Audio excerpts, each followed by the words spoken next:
Hoje nós iremos fazer essa questão 7 do capítulo 2 do livro Duelo, um curso de análise. E, diferente da questão anterior, que nós utilizamos a indução, nós iremos utilizar agora o segundo princípio da indução, para demonstrar a unicidade da decomposição de um número natural em fatores primos. Então, perceba que nós iremos assumir que essa decomposição ela existe, mas nós queremos provar a sua unicidade. Para isso, a gente vai assumir que existem duas fatorações diferentes. E no final, a gente chega em que essas duas fatorações inicialmente diferentes, elas têm que obrigatoriamente ser iguais. Basicamente é isso. Para mostrar para vocês essa questão, como o nosso intuito aqui também é tentar, além de resolver a questão, tentar fazer vocês entenderem um pouco mais sobre o que a gente está fazendo, eu pensei de nós tentarmos inicialmente utilizar o princípio de indução convencional, o que a gente utilizou na questão anterior, para tentar resolver essa questão. E a partir do momento que der um problema, que nós iremos identificar juntos, nós voltaremos e passaremos para o princípio da indução forte, ou o segundo princípio da indução. Então, o que nós estamos querendo mostrar? Nós queremos mostrar uma propriedade que se aplica aos números naturais, e essa propriedade fala o seguinte: se o n for maior do que 1, o n tem que ser maior do que 1 porque a gente está lidando com fatorações em números primos, então o primeiro número a ser fatorado seria o 2. Então, se n for maior do que 1, admite decomposição em fatores primos, então ela é única, que é o que a gente quer provar. A menos de ordem. O que isso significa? Por exemplo, o 6 ele pode ser fatorado tanto como 3 vezes 2, quanto 2 vezes 3. A ordem aqui, ela não importa. Então, a gente vai pensar nisso. Em determinado momento, pode ser que a gente utilize. Para que o nosso princípio de indução ele seja válido, nós começamos sempre, assim como no exercício anterior, com o primeiro número a ser verificado. No nosso caso, a gente já sabe que não é o 1, é o 2. Então, a gente verifica a propriedade aplicada ao número 2. Como o 2 é primo, ele obrigatoriamente só tem uma decomposição, que é ele próprio. Então, para o 2 está verificado. Agora, nós verificaríamos para a PK, No caso, a gente supõe que a PK ela é válida. Esse S aqui, nós já vamos voltar com ele. E nós mostraríamos que a PK mais 1 é válida. Para esse problema especificamente, a gente só vai fazer uma alteraçãozinha, que é o seguinte, Quando a gente prova que o K implica em K mais 1, nós estamos simplesmente pegando um número e provando o seu sucessor. Pegando uma proposição válida para um número K e provando essa mesma proposição válida para o sucessor. Portanto, se nós fizermos K menos 1 implica K, nós também estaremos fazendo a mesma coisa. Nós estamos pegando um número, determinando a proposição válida para esse número e provando a proposição aplicada ao seu sucessor. Nesse sentido, nós iremos, e isso também de certa forma é para que vocês possam entender que isso é possível e, se for necessário em algum momento, utilizar. Então, aqui nós temos supor que a PK-1 é válida e nós mostraríamos válida a PK. Então, beleza. O que seria a PK? A PK, ela é a propriedade em que o K ele é um número maior do que 2, visto que com 2 aqui a gente já provou. E nós iremos inicialmente afirmar que esse K possui duas fatorações que são diferentes. Mas apesar dessas fatorações serem diferentes, elas são fatorações do mesmo número. E aqui nós vamos entrar com um lema, uma proposição ou teorema, depende do nome do autor, que escreveu o livro. Aqui eu vou chamar de lema de Euclides. Ele é visto em teoria dos números. Ele diz o seguinte: se A divide o produto BC, então A divide B ou A divide C.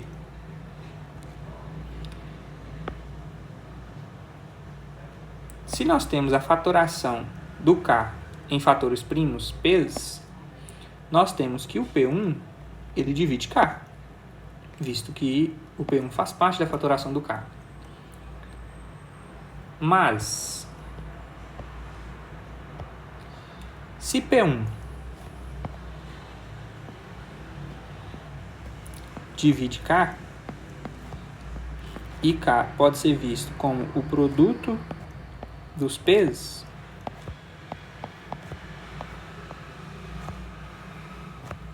eu chamei de Pn aqui, foi. Se P1 divide K e K pode ser visto como na verdade aqui eu quero falar dos Q's, não dos P's.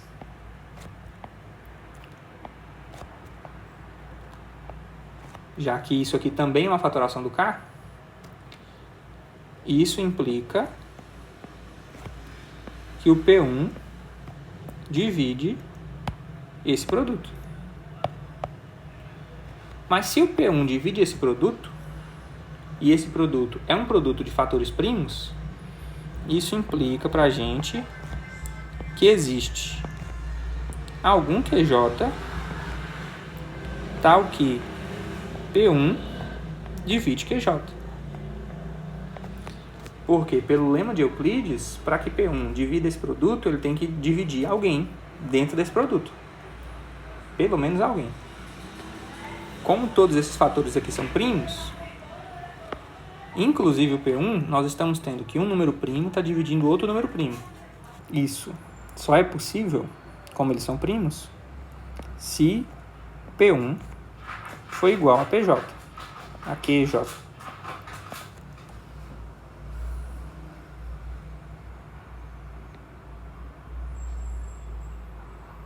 Ok.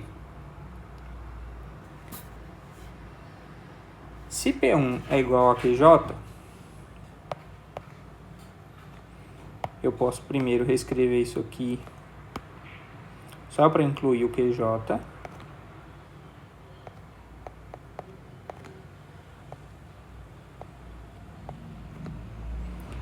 E agora eu posso fazer o seguinte, antes do próximo passo. Como a gente tinha mencionado as questões das ordens, nós sabemos que, no caso aqui da multiplicação de números naturais, né, da multiplicação no geral, nós podemos multiplicar trocando a ordem, né, a ordem dos fatores. Logo, eu posso pegar o QJ e colocá-lo antes aqui do Q1. Isso não vai ter impacto nenhum aqui no nosso cálculo. E além disso, como esse índice desses Qs informa a posição, e eu acabei de colocar o QJ antes do Q1, então aqui eu vou chamar o Q1 de Q2, o Q2 de Q3 e assim por diante até o Qn, que vai continuar sendo Qn lá na frente. Ou seja, o nosso QJ ele passaria a ser o nosso Q1.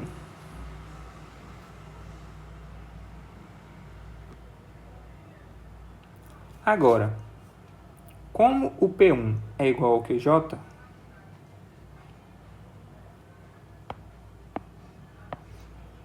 e eu sei que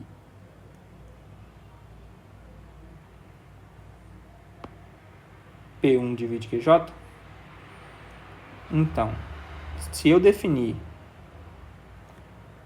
essa divisão, se eu realizar essa divisão, fazendo uma linha só vai ficar melhor.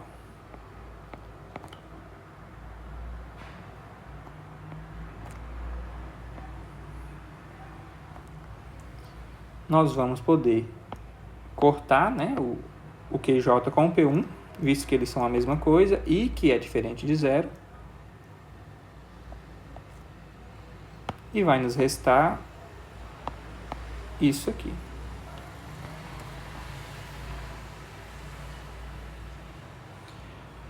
Quando nós realizarmos a mesma coisa com a multiplicação dos pesos,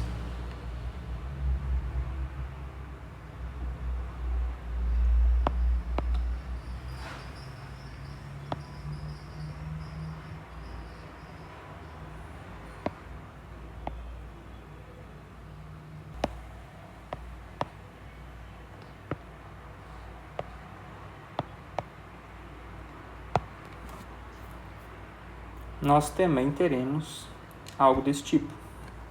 E agora o que a gente teria que fazer, né?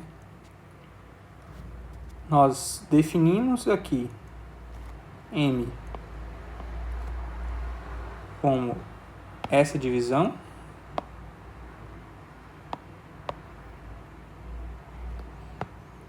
e nós podemos afirmar que essa divisão é menor do que o número todo.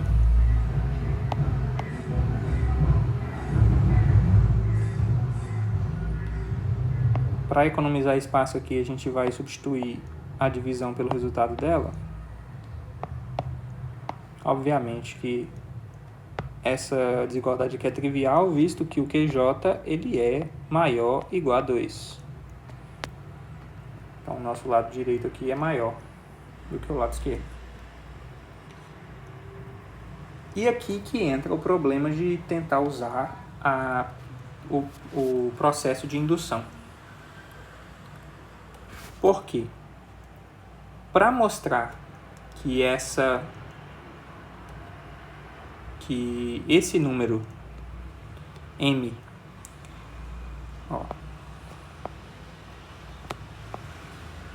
para mostrar que M possui fatoração única, nós não vamos utilizar o antecessor de N ou do número completo. Fatoração única. Nós não vamos utilizar, deixa eu ver se eu chamei aqui já os números de letras, pode ser o K mesmo que eu já chamei. Nós não vamos utilizar o K-1. Por que nós não vamos utilizar o K-1? Porque se isso aqui é um número, se o K é um número, eu chamei isso aqui de K, isso aqui não é K-1. Isso é um número dividido por QJ, que é um número maior ou igual a 2. Portanto, não é K-1. Por exemplo, se o K for 50, esse número aqui, supondo que o QJ é o mínimo possível, que é 2, esse número aqui é 25, não é 49. E esse é o maior resultado possível, visto que o QJ eu peguei o mínimo. Então, não é o K-1. Se não é o K-1, nós não vamos conseguir utilizar o processo de indução, porque no processo de indução nós só temos a proposição válida para o K-1.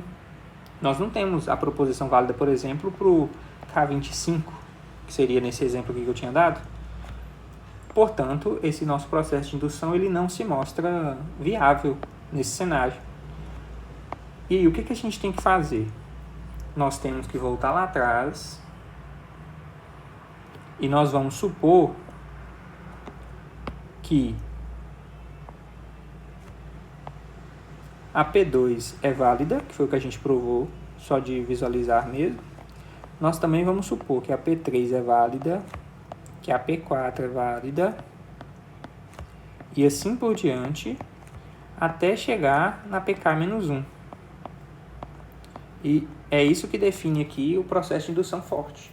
Nós não estamos supondo válida apenas uma proposição, além da primeira que a gente provou. Nós estamos supondo válida todas as proposições anteriores. E faz sentido o nome forte, né? Nós estamos utilizando mais proposições válidas. E isso tudo tem que mostrar válida PK.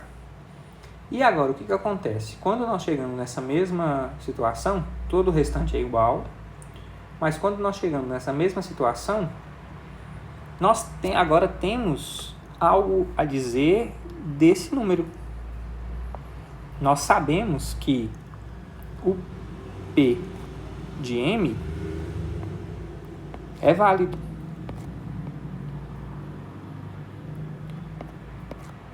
Portanto, M tem fatoração única.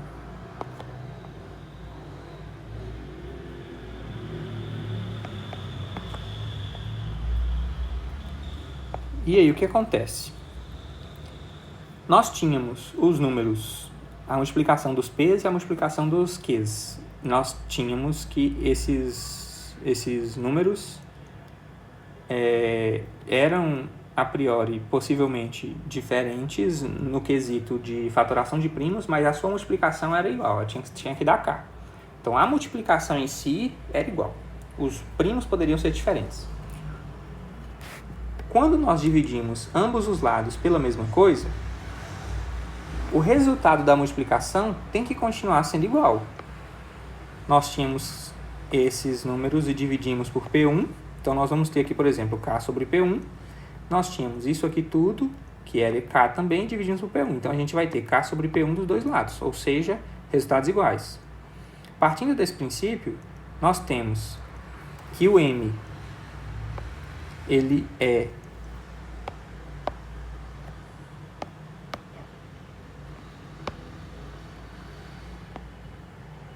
eu vou escrever tudo. Como M é K sobre P1, que é igual a K sobre QJ, que é igual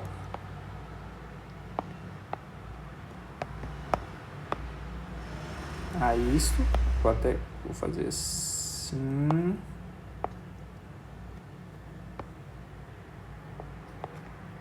E aqui eu vou colocar o P2 vezes P3 vezes Pn.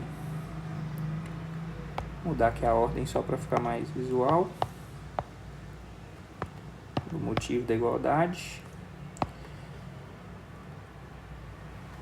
Como M é igual a tudo isso, então, se esse lado de cá tem fatoração única, na verdade, se o M tem fatoração única, isso aqui é uma fatoração de M, e isso aqui é outra fatoração de M, então, como aqui já está o igual, né?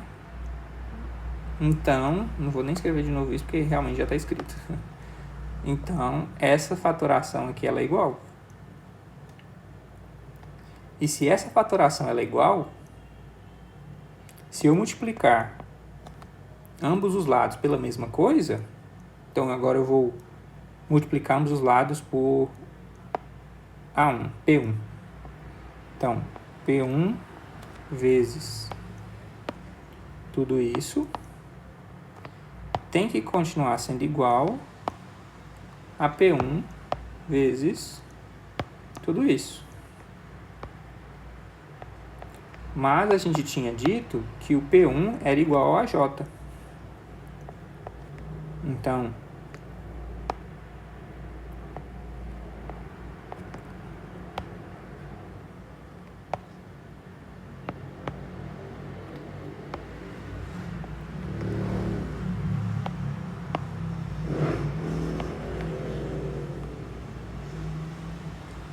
ou seja,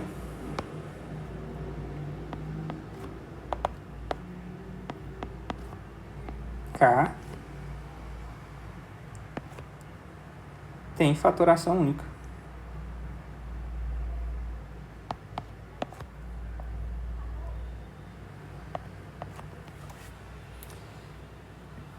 Então, só uma correção na anotação aqui que eu dei uma pensadinha aqui a respeito. Acho que aqui é melhor a gente não pôr diferente, aqui a gente põe igual e põe uma interrogação. Que a gente não está provando por contradição. A gente está simplesmente verificando os fatos. Portanto, o K tem fatoração única. E assim a gente acaba provando aqui a nossa hipótese, né? Então, basicamente, a gente pode utilizar esse processo de indução forte em algumas situações onde nós não temos informação do antecessor ao K. A gente não tem informação do K-1.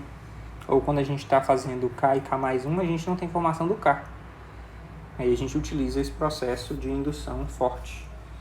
E é claro que em outras questões nós poderemos nos utilizar, né? A gente vai poder utilizar essas proposições. Da mesma forma que na questão anterior a gente utilizou a proposição válida, que a gente poderia usar qualquer uma dessas. Nesse caso aqui a gente não chegou a utilizar todas, né? A gente utilizou só uma, que estaria nesse bolo aqui. Então é isso. Até a próxima.